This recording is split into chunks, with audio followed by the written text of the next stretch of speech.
Magnum engines. What's different? What ain't?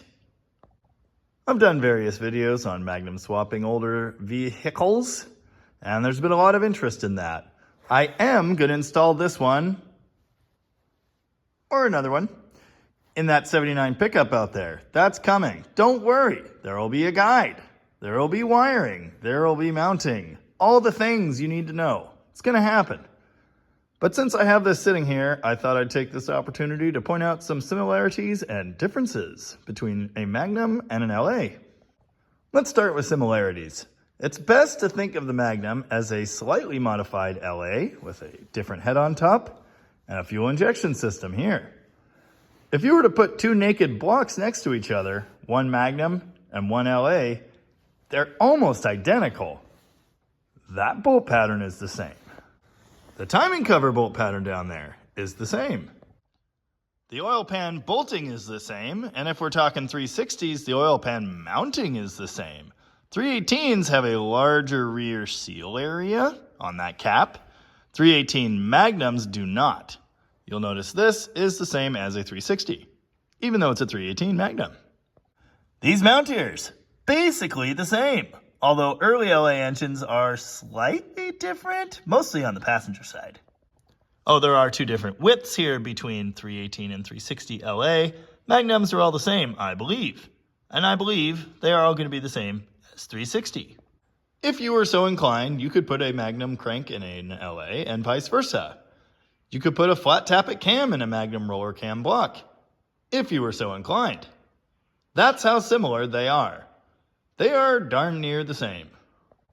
There is a very important balance weight difference on a Magnum 360 compared to an LA 360. You can't use a flex plate or torque converter weight from an LA 360 on a Magnum 360. I don't know what the difference in weight is, I just know there is one. If you're going to do this, you need to use the Magnum 360 flywheel, flex plate, whichever. All of the important differences are from the cylinder head up. You can see here the accessory bolt pattern on the front and rear of the heads is different, so that could be a problem. And of course, the Magnum does use vertical intake bolts this way instead of 90-degree out of the head bolts that way. This means that if you're going to use Magnum heads, you can't use your old school performance intake unless you're really thrifty and good with the drill. If you're going to use one of these engines, you probably want to use those heads because that is where a lot of the magic happens. They have a better chamber, decent ports. Yeah. So it's worth figuring out the intake thing. However, if you have a trick set of LA heads and you really want to use them on your Magnum, that is possible. The first few years, give or take-ish, of Magnum blocks still had the oil passageway drilled for LA heads. That's because the first few years-ish of Magnum blocks are exactly the same as roller cam blocks. Roller cam LA blocks. You know what I meant. Here just for reference is an LA engine. Although it's got Edelbrock heads, same provisions, one bolt on that side and 1, 2, 3 on that side. Also note, intake bolts going that way. Here's a Magnum head in the wild. Literally. You can see here under the valve covers there's an important difference.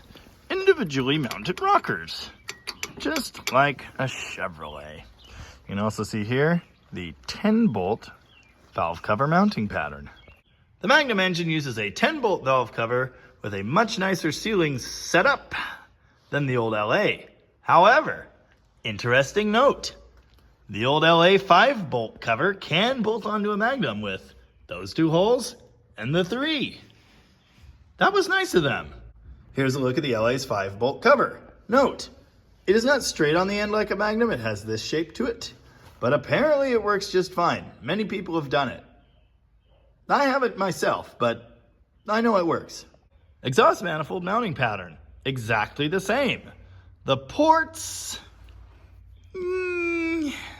not exactly the same, but same enough that you can use LA headers, usually. Your mileage may vary on that, might be worth checking it with a gasket. Oh, and on that subject, the Magnum exhaust manifolds are pretty great pieces, and many people have used those as an upgrade on their LA engine with success. Just to drive this point home, again, the block stuff is basically exactly the same. So an LA distributor bolts right in here, no problem.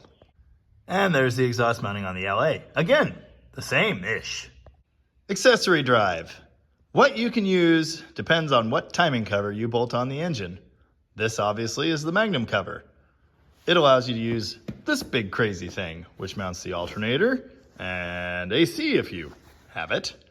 Power steering on the Magnum mounts off of that head. Good old LA setups look like this. Classic timing cover, classic water pump. Of course, I have no power steering or anything else in the way, just an alternator. And do note, one bolt goes here in the head. I don't know if that lines up correctly on a Magnum. Can't remember. It might. It might not. Your mileage may vary there. Some people want the Magnum engine for the fuel injection. Some people want the Magnum engine for the serpentine belt drive. The way I see it, you're better off going one of two ways. Take it all or leave it all. You can throw a carbureted intake on this engine and leave the serpentine belt setup alone. After all, works very well. However, there is no provision on the timing cover for a mechanical fuel pump. Mechanical fuel pump, of course, lives down there, underneath the alternator on the passenger side of the LA timing cover. And on a similar subject, if you do want to carburate one of these things, and you do want the old school belt setup so it looks right, and you do want a mechanical fuel pump, there's one little hiccup with that. The camshaft in this engine has a short snout with no room for the eccentric cam that runs the mechanical fuel pump. So even if you change the timing cover and bolt it on there, it's not going to work. Our friends at Hughes make conversion cams for this exact reason. So if you're looking to do this, look them up. We've bought a couple from them. They work quite well. They are not cheap. But this is Mopar world. Nothing's cheap. If you watch the channel much, you probably recognize this engine. It's the 360 Magnum in my 66 Charger.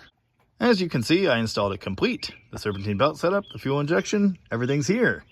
I kind of made a hot air intake there out of some Durango pieces and some stuff I bought on the performance wall at O'Reilly. But everything else is factory Ram truck stuff.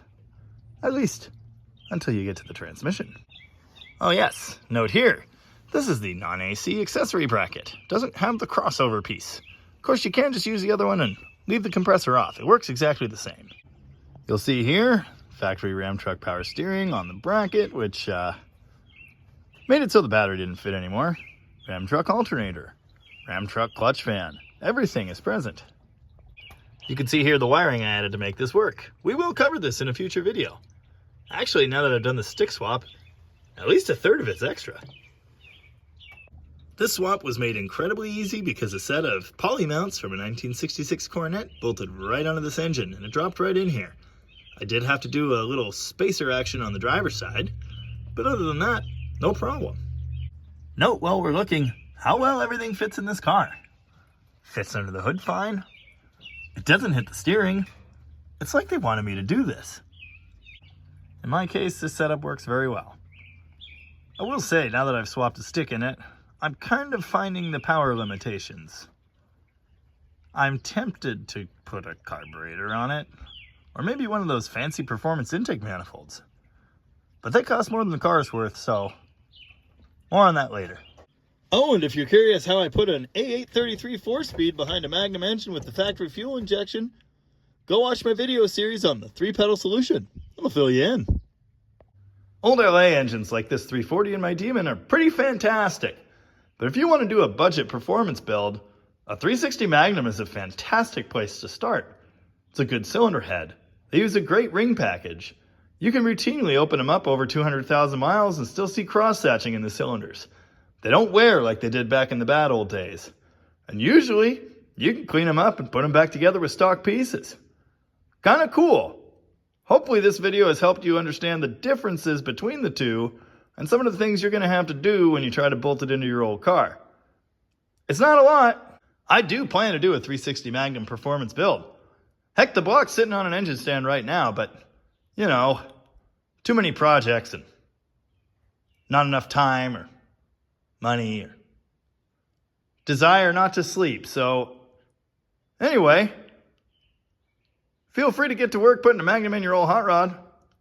Hope this info helps. Thanks for watching.